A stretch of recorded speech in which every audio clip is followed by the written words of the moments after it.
I'm gonna tell you about something that happened to me back in my sophomore year at State University. It's messed me up, honestly, and I still don't get it all. I was just a regular student, you know, stuck in this tough organic chemistry class. One night, I was in the lab, late, around 11 p.m., trying to finish up some dumb experiment. The place was empty, just me and those buzzing lights. Kinda smelled like bleach or something, and the metal tables were freezing when I brushed against them. I was shoving my stuff into my bag when, bam, this scream hit me. Not a normal yell, but this awful, panicked sound coming from the research lab next door. I froze for a sec, heart pounding, then bolted over there.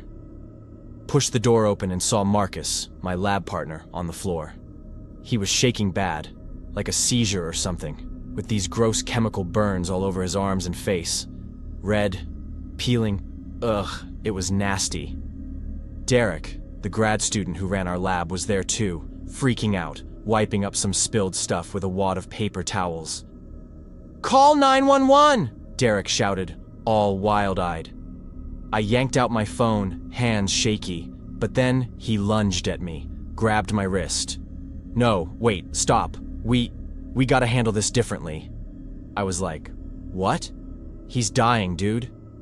But Derek just shook his head, muttering, "You don't get it."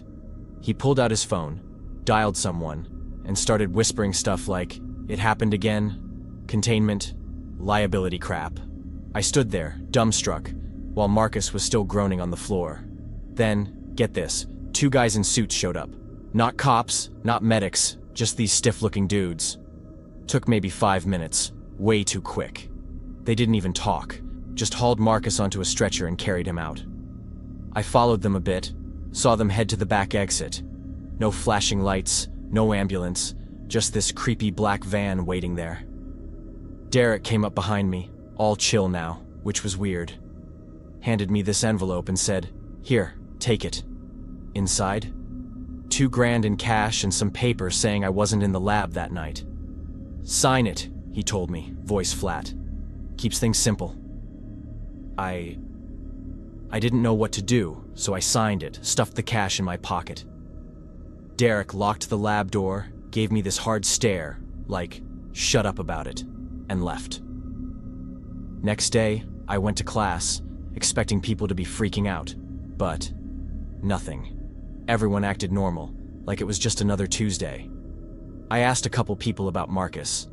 "Hey, you seen Marcus around?" They just blinked at me. "Who's Marcus?" one guy said, frowning. I pulled up a photo on my phone, me and Marcus, chilling at a coffee shop a few weeks back. But looking at it, I don't know, it felt weird, like his face wasn't right anymore. I swung by his dorm after. Door was open, room totally empty.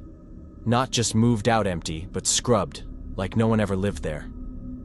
The RA was down the hall and I asked him, "Yo, what happened to the guy in 304? He shrugged. "Been empty all year, man.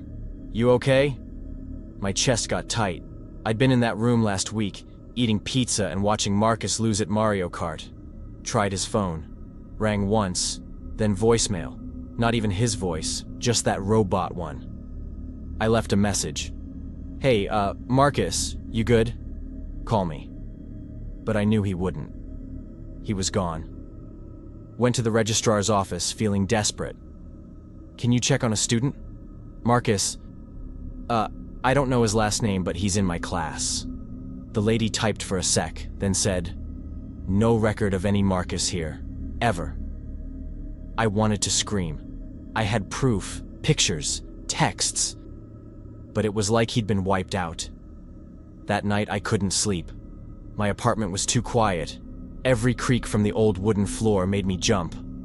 My roommate's dog kept whining at the window, even though nothing was out there. I kept smelling that chemical stink too, like it was stuck in my nose. The cash and that paper, still got 'em sitting in my desk drawer.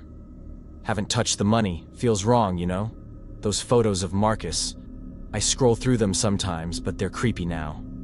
His smile looks off, blurry almost.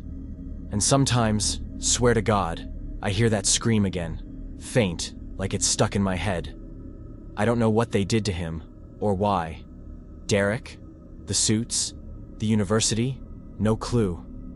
But I feel like someone's keeping tabs on me, waiting for me to slip up and talk. I think about telling someone, but who'd buy this? Sounds nuts, right? So I just keep quiet, act like it's fine. But it's not. Something's really, really wrong.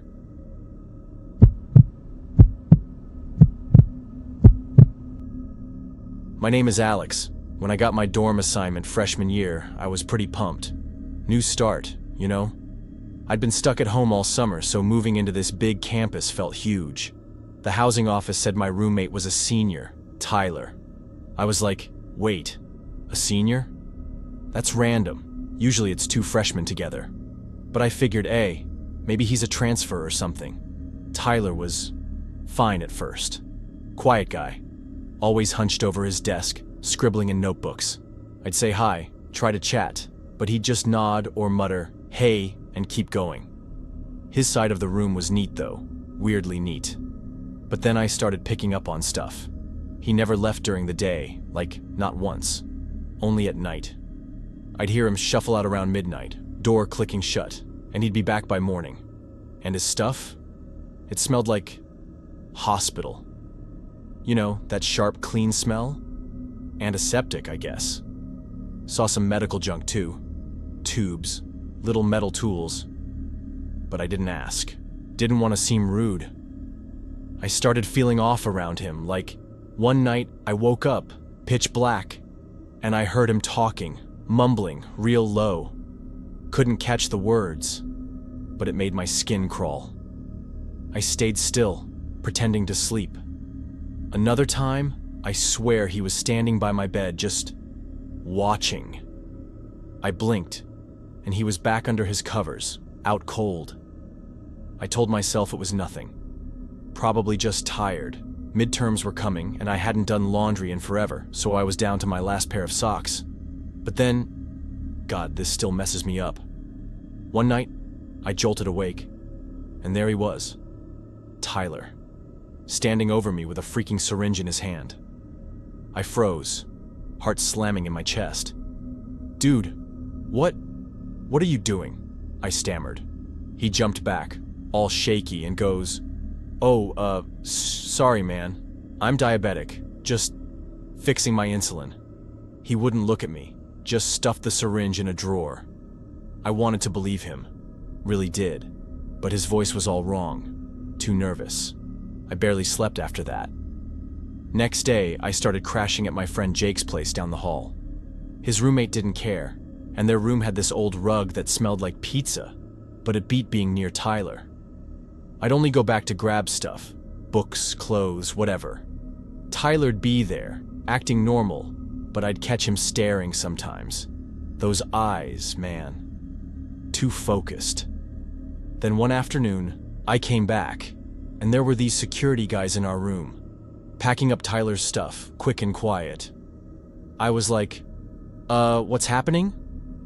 One of them, this big guy with a buzz cut, goes, clerical error. Tyler wasn't supposed to be here. I blinked. What do you mean? He handed me some papers. He's from the medical research facility, a patient.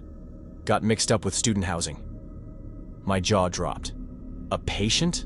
Like, what kind? He just shrugged. Sign this. We're moving you to a new room. Don't talk about it. I was too stunned to argue. Scribbled my name, grabbed my stuff. They were gone in 10 minutes. I moved that day. New room was fine, but I couldn't shake it. What was Tyler? Why me? A week later, I was by the vending machine. It was always out of those BBQ chips I liked. When I ran into this janitor, Joe.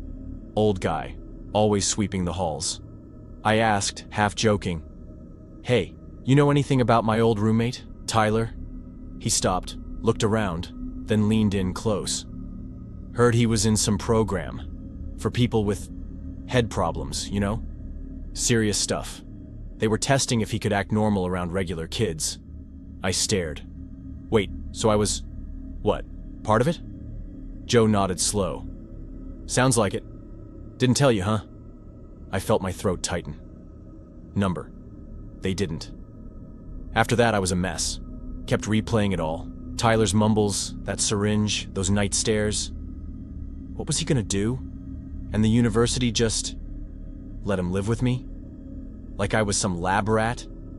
I started double-checking my lock every night. Once, I heard footsteps outside my door. Turned out to be some drunk guy stumbling home, but I still flipped out. I never saw Tyler again. Don't know where he went. Joe said the research building's got locked floors you need special keys for. Makes me wonder what else is down there. Sometimes, I catch that hospital smell randomly, like in the stairwell, and it hits me all over again. What if I hadn't woken up that night? What if he'd... I don't know. I don't want to know.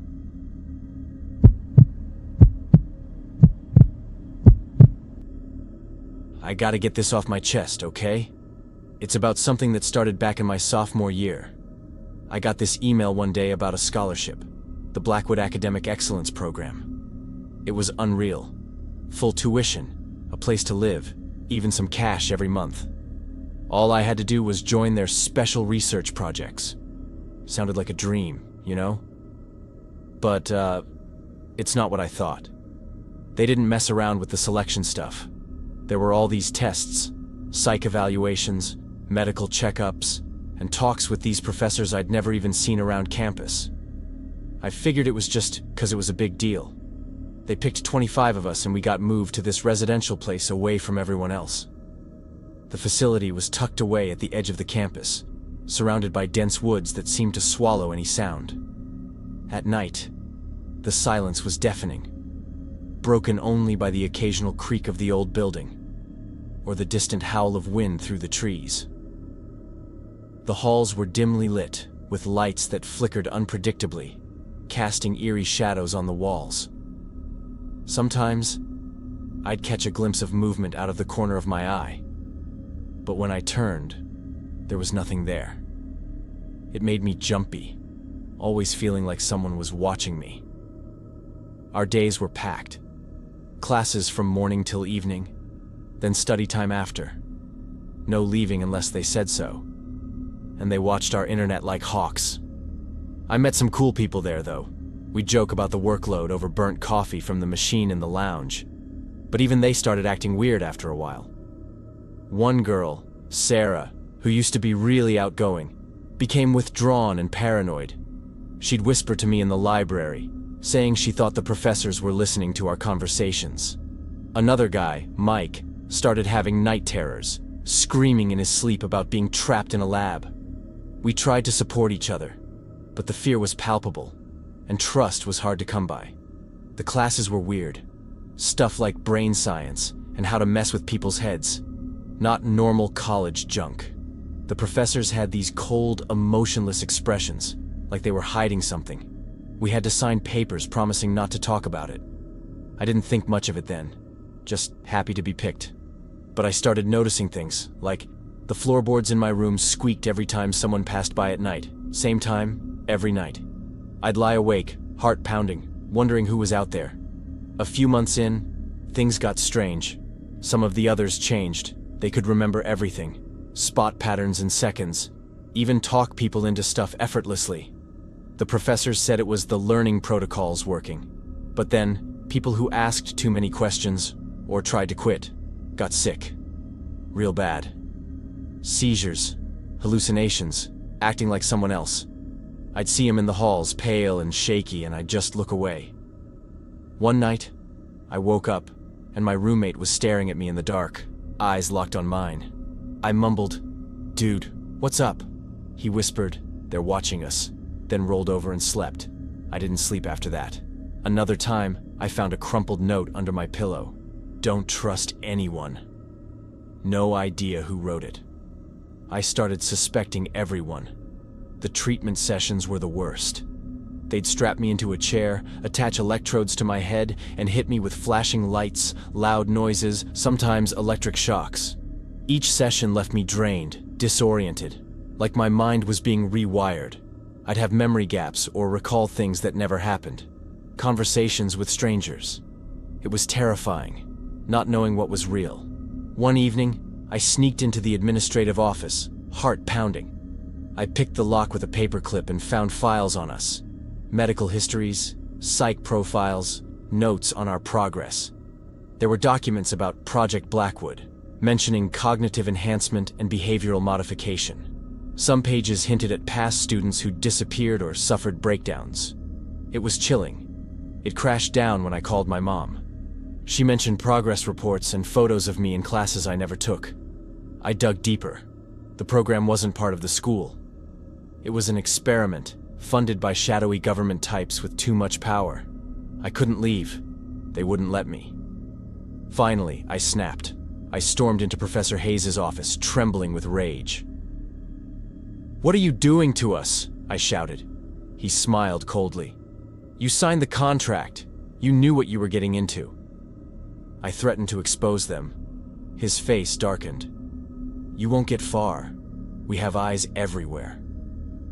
That night, I tried to escape, but security guards caught me, dragged me back, and locked me in. The next day, they put me through an extra-long session. I woke up unable to remember my name for hours, like my identity was slipping away. He'd said, "You're part of something bigger now. Embrace it." But I'm losing myself piece by piece. Every day I feel less like me, more like a puppet. I don't know how long I can hold on.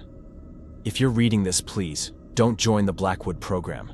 It's not worth your soul. Spread the word. Save yourselves. And if you can, save me too. Footsteps. Gotta go. Be careful.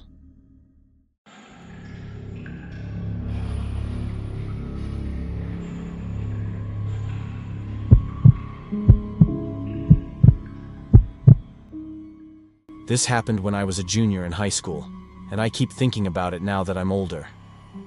Maybe someone can tell me if it was as messed up as I think it was. Our history teacher, Mrs. Rodriguez, got really sick. Hospitalized sick. The principal told us she'd be out for a few weeks. No big deal. Substitutes come and go all the time. Then Mr. Henderson showed up. He seemed normal at first. Quiet guy, maybe in his 40s. Same brown jacket every day. Old leather briefcase that looked like it belonged in the 80s. But he had this way of watching us. Not like a teacher. Like he was studying us. The weird stuff started in the second week. He stopped following Mrs. Rodriguez's lesson plan and gave us strange assignments instead. Photocopied sheets with crooked text, like from an old machine. Character development research, he called it. The first one was simple. Describe your daily routine. Wake up. Time. How you got to school. After-class habits. It felt like a lazy assignment, but easy enough. Then the questions got specific. Where do you live? What does your house look like? Do you have siblings? When do your parents get home? Do you walk home alone? What route do you take? One day, I raised my hand and asked, "Why do we need to write about my little sister's schedule?" He looked up, and I swear his eyes lit up. Then he smiled. Not a teacher smile. Something else. Character development research, he repeated. Understanding.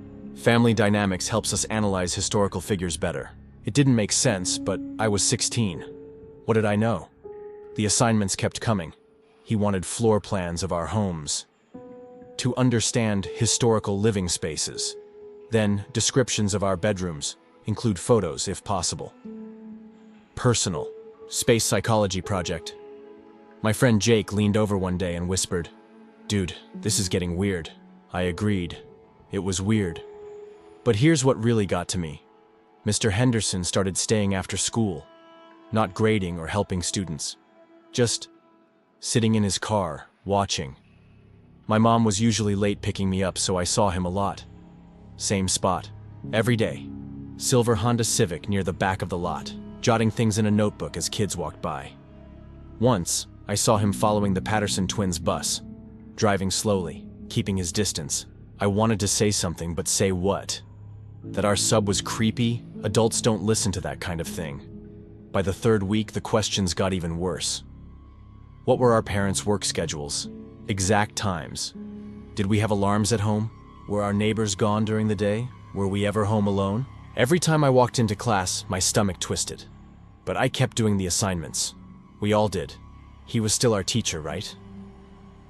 Then something happened I'll never forget. One night, I stayed late for drama club rehearsal. It ended around 5:30. The parking lot was almost empty, but Mr. Henderson's car was still there. I ducked behind a bus and watched. He was on the phone, papers spread on his dashboard. Our papers. Our assignments. I could hear a bit of what he was saying. Stuff like schedules, opportunities, and the girl with the sick grandmother. That was me. I'd written about my grandmother in one of those assignments. I felt sick. My hands shook as I ran to the other side of the school and called my mom from there. The next Monday, Mrs. Rodriguez was back. No warning, no explanation, no goodbye from Mr. Henderson. He was just gone. I went up to Mrs. Rodriguez after class and asked, "What happened to the substitute?" She blinked. "Substitute? Honey, we never had a substitute. I was only out for a week with food poisoning." My blood ran cold. "But we had assignments. Photocopied sheets. Can you show me?" I pulled out my folder from my locker. She flipped through the pages, and her face went pale. "Take these to the principal, now." The principal asked questions and made copies. A police officer visited school the next week and interviewed some of us. But here's what haunts me. When I talked to kids from other classes, they didn't remember Mr. Henderson. "We never had a sub," they said. "Mrs. Rodriguez was only out a few days." But my whole class remembered him. I still have those assignments in a box in my parents' attic. Sometimes I think about digging them up, looking at them again. It's something I struggle to shake. I catch myself glancing over my shoulder whenever I see an older man in a brown jacket. The fact that adults dismissed it still chills me. I never felt safe on that campus again. I never found out what he was planning to do with all that information about us. And honestly, I don't think I want to know.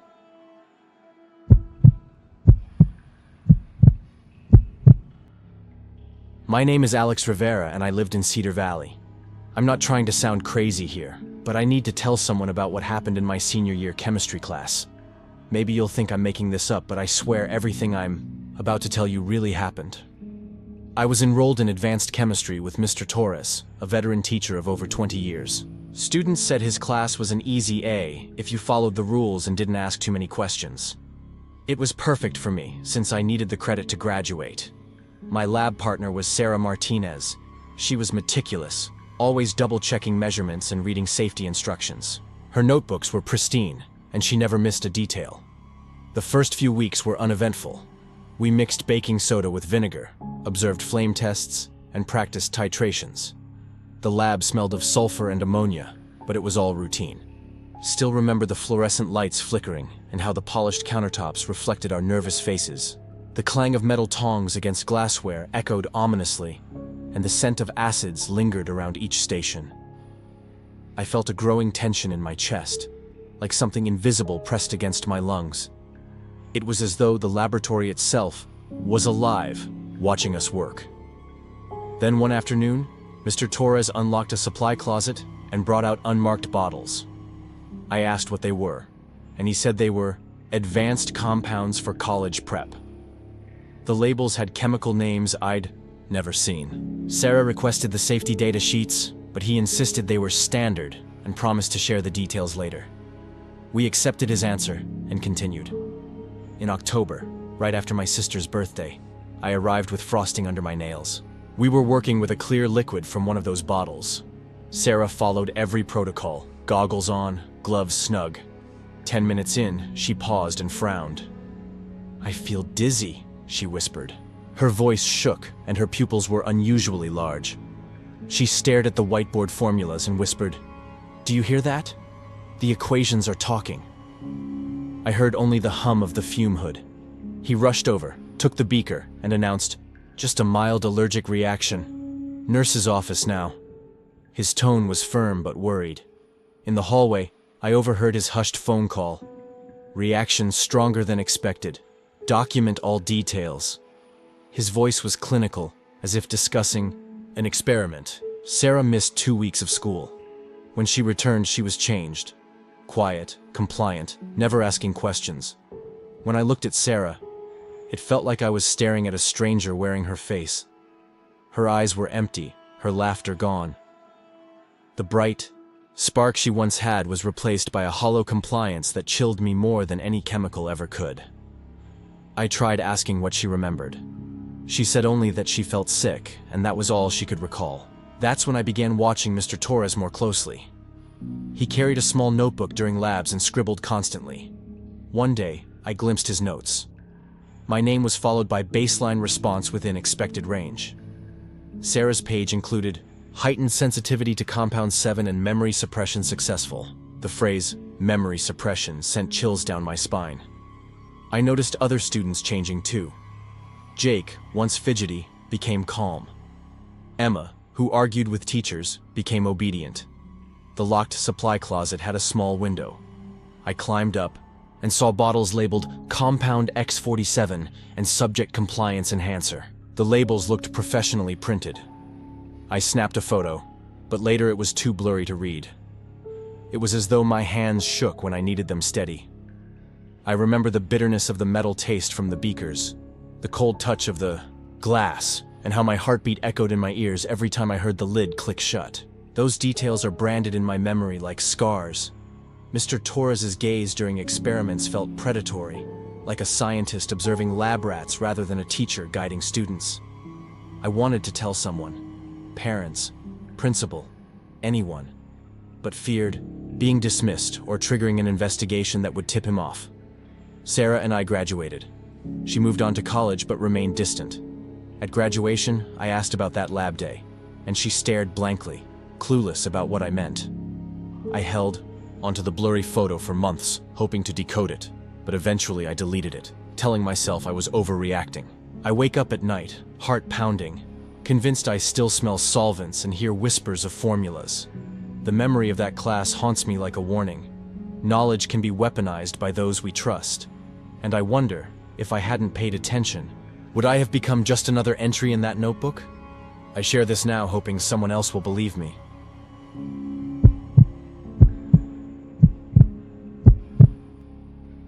I need to tell someone about this because it's been eating at me for months now. I can't sleep right anymore. Every time I close my eyes, I see his face and that calm expression when everything went down. I worked evenings on the high school cleanup crew for gas money. My mom's car breaks down all the time. The job seemed simple. Empty trash, wipe whiteboards, mop floors. Mr. Garrett was the head custodian, quiet and hunched, with thick glasses magnifying his eyes. He nodded when our shifts overlapped, but rarely spoke. I assumed he just kept to himself. But he was always in the computer lab. Every night I worked, he sat there for hours. The door was closed and lights dim. Once I asked what he was doing, he claimed deep cleaning keyboards. I figured keyboards get filthy, but I never saw him clean anything. I only saw him hunched over a laptop, clicking and typing. Sometimes, he had multiple USB drives plugged in. I assumed he updated software. I knew nothing about computers. My buddy Jake always left his charger in that lab. One night I returned after my shift to fetch it. The main doors were locked. I had emergency keys. The hallway lights were half off to save electricity. My sneakers squeaked on the polished floor. I hate that sound. It reminds me of hospitals. I passed the computer lab and heard rapid clicking. Mr. Garrett's car remained in the lot. The door was ajar. I peered inside. He sat at a student computer with 3 USB drives attached. The screen showed a girl's Facebook page. Not his, but Sarah's from chemistry class. He clicked through her photos. Then he opened a desktop folder and dragged images into it. His focus was intense, like this was critical. Filing cabinets loomed behind him. I never noticed them before. They looked oversized for maintenance supplies.